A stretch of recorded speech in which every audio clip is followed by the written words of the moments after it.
watena se yie pa na wahwe oman ya yetim ya ana me pese me twetwe waso wo niema bi a wunim dada ho nti eno no me ka me de utu mirika kakra wadwene oman Ghana ho yie pa obetimi atemase any day we hu se me gina ba bi ya kasa say ya asore dem a meto nwom say ya abonten a mesa say ya yi ase a me wo bi say ya studio ha me kasa ana say ya hin a me kasa obeti ase every say wo nyame nyansem no bibie ni asase so a oman bi hin a ebetimi ama oman no ho atona Yehowa nyankopon ye oyo no soro ne na asase say the Bible ne Quran kan ye no or the come Ghana. Bibia ni asase, so that's nothing. I mean, what last time I would you know what to say? Nyankopon no kra no ase oyaya bias. Aso pagana some chain African country bia. And upa se ya me no ka say just Google. Natural resources are e wotogo. Henema obenya. Andrew 10. Even Nigeria, just Google Nigeria. Never near Obade, the shares are sitting Emma won. Try Ivory Coast, try Gabon, Senegal. Share a bibrama maya would win you na. O my bakupo to me pre baby home. Ye will be. Na emre bi abetwem kono oyere ne ho tu bi chen yen South Africa gold but say ya me no ka say no Ghana is the leading gold producer. Ghana shall say lead South Africa 2023 November. The whole of 2024 Ghana was the leading gold producer in the whole of Africa. Me pese me to tua waso our natural resources but there's something I want to tell you this morning. Number 2, say about the diamond da emre bi e betwam kono ne ye okro bi wo Eastern region e fe no Akwatia anampa to yes ane e fe no Akwatia na Akwatia diamond was established. Sa company no Kwame Nkrumah na di si ho Congo our diamonds pa but they do baby no na the whole world open diamond da edimu eye correct pa ajewoba eye Ghana ukwa Akwatia say 2 diamond wa Akwatia na ya de call London ya de call Switzerland ya de call France. Then times na omanya otimi yire ne ho eto Ghana ye diamond pa Germany. Say ya me no ka say do. Say diamond na yira wo Ghana mu. Ejapade na ye si ho. Say eno ne ye di betu diamond. Ejapade na ye si ho. Say eno ena diamond wudwedie nyina ye de beba ho bra wa Akwatia no arewo sama ewom ni se yaton eti Akwatia diamond no mo wo estate Kwame Nkrumah see machinery I mean a whole factory and a refining diamond eti ansa na diamond ni be free Ghana Akwatia o enye kro bia o Akwatia Akwada oye tietia diamond no ebe free ho a amanya wodo atwa wiase ho nyina ahia no edimirika beba bepa bi no na ye wie ni fine Saju ya ton Akwatia diamond emesese ya me no ka say ye twitwa the scraps ya ton ma Pentecost elder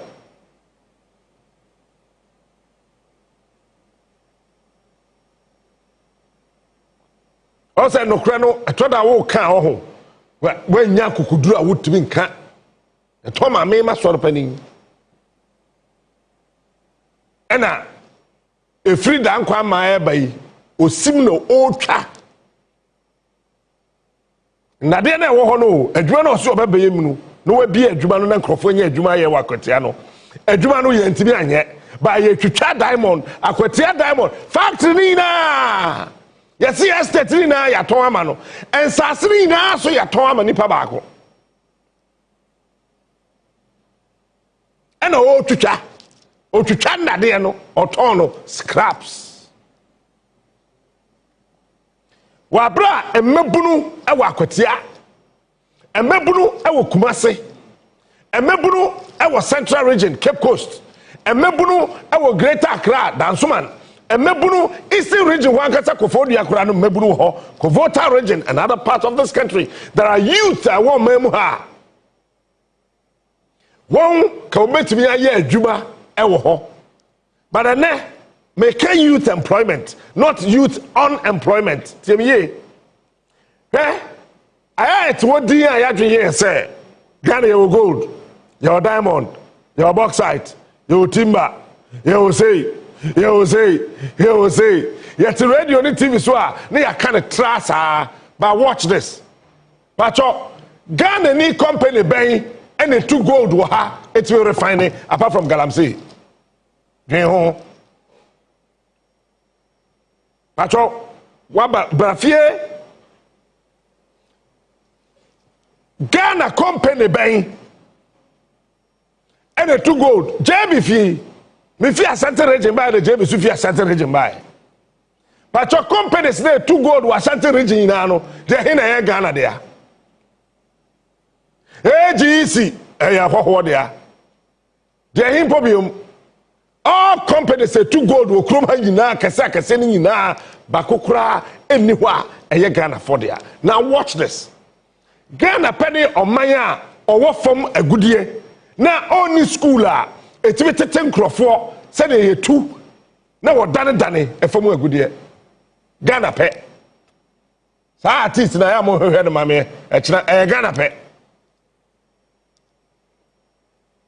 eti ya sheda de school dan bi akwakote takwa se ye fence mine dede University of Mines and Energy you see a friend UMAT omoyeden how many students and a free UMAT say ya be no kasai no wuja won ko a nyame adoma gold ekpie kumawi you better to say oh won je wuja ma won a won betu akotu gold na kumawi no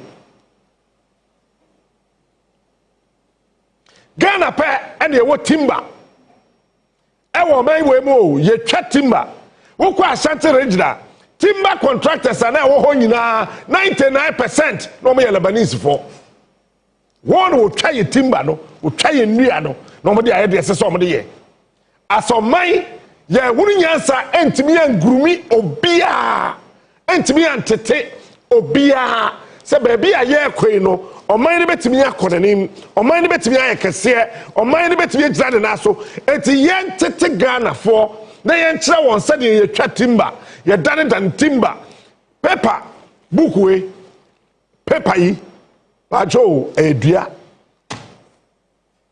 but unfortunately Ghana they need emebru do say forestry yen kire wo Ghana college bia anamwa by our forestry department forestry commission Sir John no a lawyer onim dua ho hwe wan ko dua bia ho school bia wo ba bia Sir John onim dua bia ho hwe me ana me wo fa sakra wo no so hu dua na so no mafuom eti obi a wakoye forestry commission penny pa oda no bia no onyo bi onim timber ho hwe onim forest ho hwe Minister of Lands and Natural Resources there. Ebetua you'll be on your specialist. Because there are technocrats over there. But Ebano Forestry Commissioner and can see nya obia or tese jumana say or wonim dear e wondua said the dua said the enyini ye channel and in the BBA ye go to school from JSS1 go see SS3 are they say photosynthesis Photosynthesis ne nya hwe. Aduane aduadie. Yesi ye home carbon dioxide. Na aduane so waje carbon dioxide no na wa ma yen oxygen eno ano no asa eno ani dua ho ade obi ani mu krom ha. Bisa chu ote wo sesi yen. Say we University of Ghana Lagos apart from photosynthesis and then onim who e ya Greek ne ya che tap root asa. Put that one aside. There are manganese in Ghana, but we do not have any college in this country. A chile sadie. Yaba mine manganese. Anambwa. Tell me, one college. Yet to grow him your bauxite. There's no college. There's nothing in this country. There's no institution in this country. I bet me at your study. You took bauxite. Bauxite no home for so. I did to me here and the sign money now. See what a specific university, a specific college, a specific institution. There's none. Adilai. I read some Cassia, a woman said, Ghana youth, listen and listen good. We are building a nation and we are not building a political party. Yeah, you're mine, and you're mine, you're and yeah, you're on mine, you're per se in ye. I read who can say we gold, we diamond, we bauxite, we need a good chaya. Yeah, here, I bet we do nurses who say, oh, Nana Kwame. Wakwa University of Mines and Energy. If I say UMass. UMAT. Wow. Now, which I Nana Kwame says here. Onim said here, you two bauxite. They are done no money yet the name I say to me here. Why? Capacity no way. Adiano eniho. Fairness to Jay. When you gold, when you diamond, when you bauxite, when you manganese. Se nyamiadum lithium. Ebia bedu krom ha. The whole of central region and Volta region full of lithium. Me pese me busa say krom ha ya yete say Ghana ni ben pan or mem ho ye babunu between the ages of 20 to 49. Oh, when you dia to lithium. Where? Bacho where? Zaju, we call it go away lithium studies ana. Ghana di bi anywhere yatete no. It is a basa ye di lithium hudra. A politician, first of all, Minister of Lands and Natural Resources. Ayemi ame wofa. Ama Kofi Boa. Ono, and your baba betra mfimfin. Edi chamai. Me ya hwede ya dane no. Wan hwe yi a, won a eba na omoye oman foforo so nkrofo a eba no, wo ka lithium fo brofo ba ko betu o say tem. But also I done and know a chief that is do you know about that? What is that? Why? Because there's no institution in this country. Or wouldn't dia ya de lithium. And when you mean ebi ni ho. Time Rollins time through Chachuchikata, you discover oil. Na ye ni Ghana ni bia wo mem ha. Aban ahyɛdade na kosua adeɛ ana college bia ɛwɔ mem ha na dwuma ɔyɛ nyina sɛ ɔbɛtete Ghana fo a ebetimi asua oil and gas. There was none when we discovered oil years back. Follow me. You will appreciate and love today's discussion. There was none. There was no single Ghanaian as of that time. Eti ye just say yenya oil. Yeah, just say yenya gas. Then ye pa J Kufuor time. Before J Kufuor bedi president na honorable Amabeyiwa do Gomua West MP or Sasubaya Central Regional Minister e kan say oil na je kufosi wenya no enye oil bia na ekubi anwa adwongo womboa adwongo enye crude bia na ne wura fi se chachuchi kata during Rawlings's time chachu discover oil was salt pond Emma yede machines ekosi epuna pempem was salt pond say ho yebetu oil ewo Ghana ha na Amabeyiwa do wura fi nyamemfa me anti de kra esieye afei emra wo born din say onkoye Central Regional Minister oko appointments committee no okachiro mo say sa kasa na okan no na ye politics and na odeye nti won fan channel afei de we hu say oil no ewo ho ampa pacho that time no na oil rig na si salt pond wudru achemfo empoano a na esi ho tententen ye susa ye nkwada nketenkete no edu na kane so frew baby a wugina e wo salt pond bia titiri wo na wote eguabado e ho de e wo bepo so eti wugina ho a wo hu epo no straight na wo sa ade bi si epo no so yesi ade ye den yesi ade tu oil Ghana foi sa rig na ye hihye ye e wo epo no so no sese ye ame no kasai ye tutu ni na twetwa ni na scraps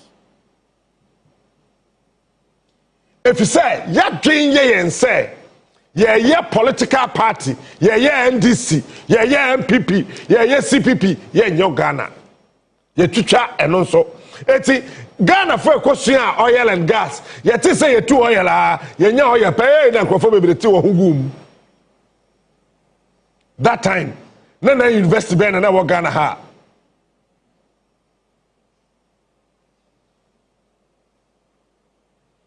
why na that time no university bay, college bay, institution bay.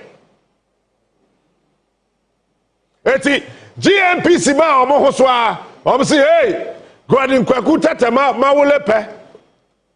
Ba biye. Bra ha, ba se ko kusua bra. Ko kusua bra. Ko kusua bra. Sa Ghana fo na GMPC do won koye, ekosua ade e ba krom ha no. Afei eduru ba bia Mauli, na GMPC a boycott the original mandate of a GMPC so be do cocoa. Wabra cocoa board wo. Sebiye GMPC Ghana National Petroleum and then it's a company it's a corporation.